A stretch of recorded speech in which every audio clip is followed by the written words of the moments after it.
selamat pagi anak-anak. Jadi hari ini kita akan sama-sama belajar mengenai Kingdom Plante. Jadi di bab pertama, semester 2 ini kita akan sama-sama mempelajari mengenai Kingdom Plante. Nah, ada yang tahu apa itu Kingdom Plante? Ya, tepat sekali. Jadi Kingdom Plante itu merupakan kerajaan atau bisa disebut juga dengan kelompok tumbuh-tumbuhan. Nah,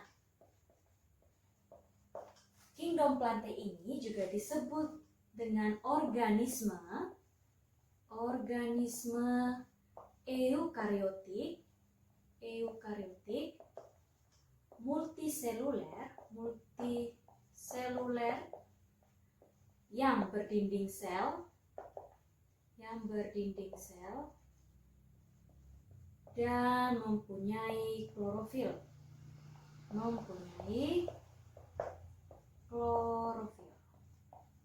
Oke, pasti kalian bertanya-tanya, Ibu maksudnya organisme eukariotik multiseluler itu seperti apa?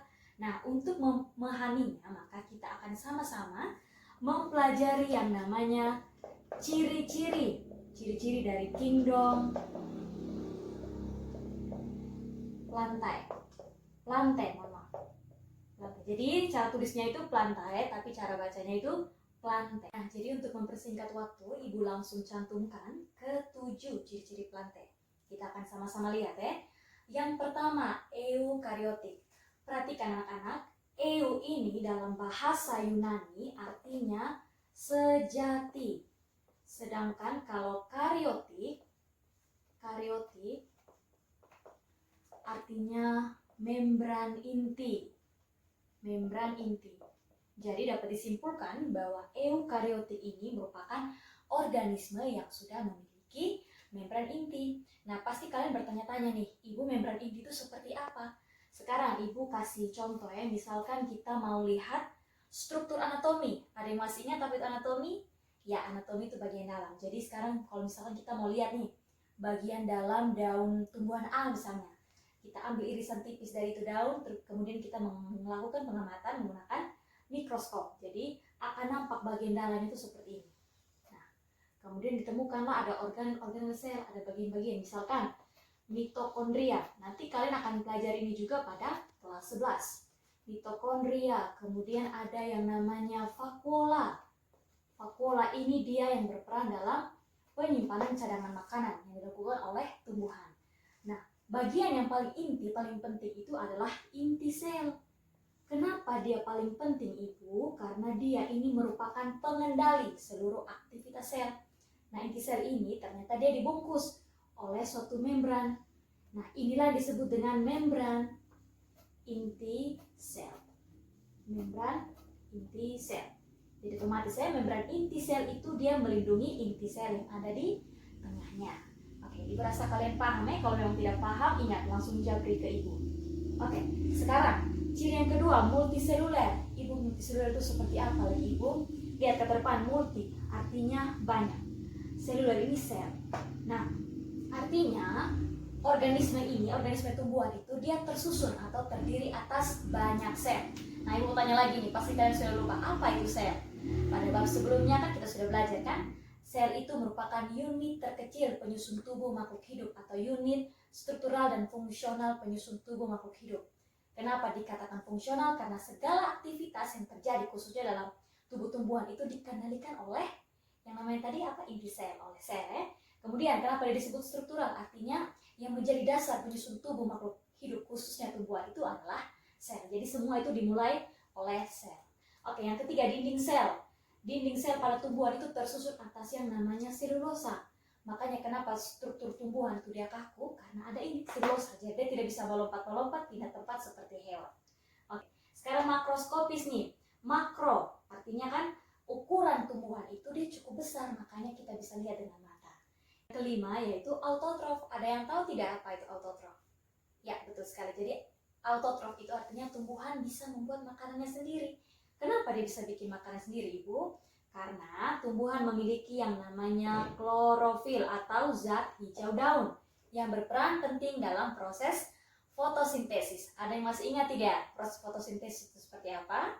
Nah, kalau belum ingat, itu akan menjadi tugas nomor 1 kalian. Jadi sebutkan dan jelaskan proses fotosintesis pada tumbuhan. Oke, kita lanjut ya. Yang keenam, tumbuhan menyimpan cadangan makanan dalam bentuk amilum atau pati. Kemudian yang ketujuh, mengalami metagenesis pada fase gametofit dan sporofit. Metagenesis ini artinya pergiliran keturunan. Nanti akan kita pelajari bersama. Oke, setelah kita mempelajari apa itu kingdom Plantae, bagaimana ciri-cirinya, sekarang kita masuk pada klasifikasi kingdom Plantae. Jadi, kingdom Plantae itu terbagi menjadi 3. Yang pertama ada tumbuhan lumut atau Bryophyta. Yang kedua ada tumbuhan paku atau Pteridophyta. Dan yang ketiga itu tumbuhan berbiji atau Spermatophyta. Oke. Nah, hari ini kita akan mempelajari mengenai tumbuhan lumut atau Bryophyta. Oke. Sekarang Ibu sudah mencantumkannya memang ya, ini 6 ciri dari tumbuhan lumut atau Bryophyta supaya kita jangan terlalu banyak makan waktu. Ciri yang pertama, tidak berpembuluh. Ibu tanya dulu deh, berpembuluh itu maksudnya apa ya? Nah, pembuluh pada tumbuhan itu terdiri atas 2. Ada yang namanya xilem dan juga phloem. Kalau xilem ada yang masih ingat tidak? Ya, kalau xilem itu dia berperan untuk mengangkut air dan unsur hara dari akar ke daun. Sedangkan kalau phloem, dia itu yang berperan dalam apa? Ya, mengedarkan hasil fotosintesis atau makanan dari daun ke seluruh tubuh tumbuhan. Nah, pertanyaannya Ibu, terus kalau misalkan tumbuhan lumut atau Bryophyta ini dia tidak berpembuluh, dia dapat makanan bagaimana Ibu? Nah, itu yang akan menjadi tugas nomor 3 kalian, yaitu bagaimana tumbuhan lumut atau Bryophyta memperoleh makanannya. Nah, Ibu kasih ingat dalam biologi, tumbuhan yang tidak berpembuluh itu disebut dengan Atracheophyta.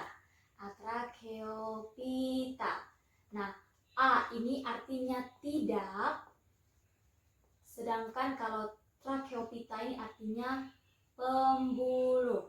Nah, sedangkan kalau tumbuhan yang memiliki pembuluh itu disebut dengan Tracheophyta. Jadi ingat ya, kalau yang tidak berpembuluh itu disebut dengan Atracheophyta, sedangkan yang berpembuluh disebut dengan Tracheophyta. Oke, ciri yang kedua, berupa talus atau Tolophyta. Maksudnya seperti apa Ibu? Nah, artinya tumbuhan lumut itu dia punya akar, batang, daunnya itu belum sejati atau tidak sejati atau semu. Maksudnya bagaimana Ibu? Artinya kita belum bisa bedakan nih, mana dia punya akar, mana dia punya batang, mana dia punya daun. Paham ya? Merasa kalian paham ya? Kalau tidak paham, ingat jatuh lagi ke Ibu. Sekarang yang ketiga, berupa kormus atau Cormophyta. Ibu maksudnya seperti apa lagi Ibu? Nah, kalau tadi talus itu kita belum bisa bedakan dia punya akar, batang, dan daun, maka kormus kebalikannya, kita sudah bisa bedakan nih mana dia punya batang, mana dia punya akar, mana dia punya daun. Nah, karena tumbuhan lumut ini ada yang berupa talus dan kormus, maka tumbuhan lumut juga disebut sebagai tumbuhan peralihan. Jadi peralihan dari talus ke kormus. Lanjut, nomor 4, berupa bukan berupa, itu saya tulis di sini ya. Ini ukurannya itu 1-2 cm, bahkan ada yang mencapai 40 cm. Kemudian yang kelima, tumbuhan pelopor atau vegetasi perintis. Ibu, kenapa tumbuhan lumut disebut sebagai tumbuhan pelopor atau vegetasi perintis? Nah, itu yang akan menjadi tugas nomor 4 kalian. Mengapa tumbuhan lumut atau Bryophyta disebut sebagai tumbuhan pelopor atau vegetasi perintis? Nah, yang nomor 6, yang terakhir, metagenesis pada fase gametofit dan fase sporofit. Jadi pergiliran keturunan dari tumbuhan lumut atau Bryophyta ini terjadi pada fase gametofit dan fase sporofit. Dalam buku Intan Pariwara atau buku pegangan lainnya pasti ada jenis-jenis dari tumbuhan lumut atau Bryophyta. Ada lumut hati, lumut tanduk, dan lumut daun. Ibu hanya jelaskan yang inti-inti saja ya, nanti yang itu kalian bisa baca sendiri. Kalau memang ada yang tidak dipahami, langsung japri ke Ibu. Oke, sekarang siklus hidup dari Bryophyta atau metagenesis pergiliran keturunan dia. Nah, dimulai dari spora yang jatuh di tempat yang lembab. Aduh, tadi Ibu lupa, mohon maaf. Jadi ciri-ciri dari tumbuhan lumut itu yang pertama, dia habitatnya pasti di tempat-tempat. Pastikan kalian kalau mejeng nih, ceritanya jalan lewat got, pasti lihat ada tumbuhan lumut kan, kebanyakan di tempat yang lembab. Lanjut ya, spora. Nah, ketika dia jatuh di tempat yang lembab, maka dia akan tumbuh berkembang menjadi protonema, atau disebut juga dengan tumbuhan lumut yang masih muda. Nah, N di sini artinya dia berupa satu set kromosom.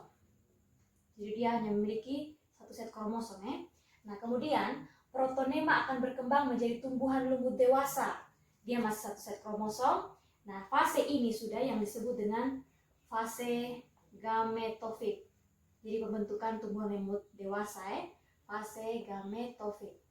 Kemudian tumbuhan lumut tadi itu yang sudah dewasa, dia akan menghasilkan antheridium, masih satu set kromosom, dan archegonium, masih satu set kromosom. Antheridium itu yang jantan, sedangkan archegonium itu yang betina. Ibu kasih simbol saja supaya ingat. Ini yang jantan, ini yang betina. Nah, nanti antheridium dengan archegonium dia ini akan mengalami fertilisasi atau yang namanya peleburan, menghasilkan zigot. Otomatis dia sudah menjadi 2 set kromosom ya. Kemudian zigot akan berkembang menjadi yang namanya embrio. Nah, ini embrio nanti dia akan berkembang menjadi sporogonium. Sporogonium itu dia yang membentuk sporangium ya.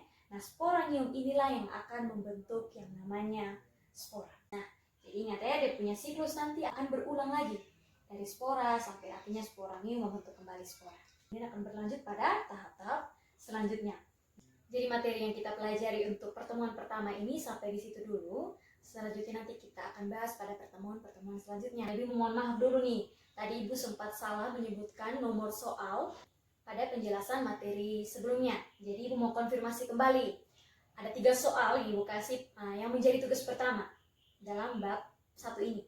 Yang pertama itu, bagaimana proses fotosintesis dari tumbuhan. Jadi kalian sebutkan, jelaskan proses fotosintesis pada tumbuhan. Nomor 2, nah tumbuhan lumut atau bryophyta kan dia tidak memiliki pembuluh kan, dia tidak berpembuluh. Lalu bagaimana caranya tumbuhan lumut atau bryophyta mendapatkan makanannya? Dan soal yang terakhir nomor 3 yaitu mengapa tumbuhan lumut atau bryophyta disebut sebagai tumbuhan pelopor atau vegetasi perintis. Nah, jadi ingat ya, kalian langsung kerjakan 3 soal yang tadi sudah Ibu berikan. Tulis di buku, catatan of course, kemudian foto dan kirimkan ke GCR atau WhatsApp Ibu. Kalau misalkan tadi dari sekian penjelasannya Ibu ada yang kurang kalian pahami, langsung japri tanyakan ke Ibu ya. Semangat terus belajarnya, stay safe, Tuhan berkati.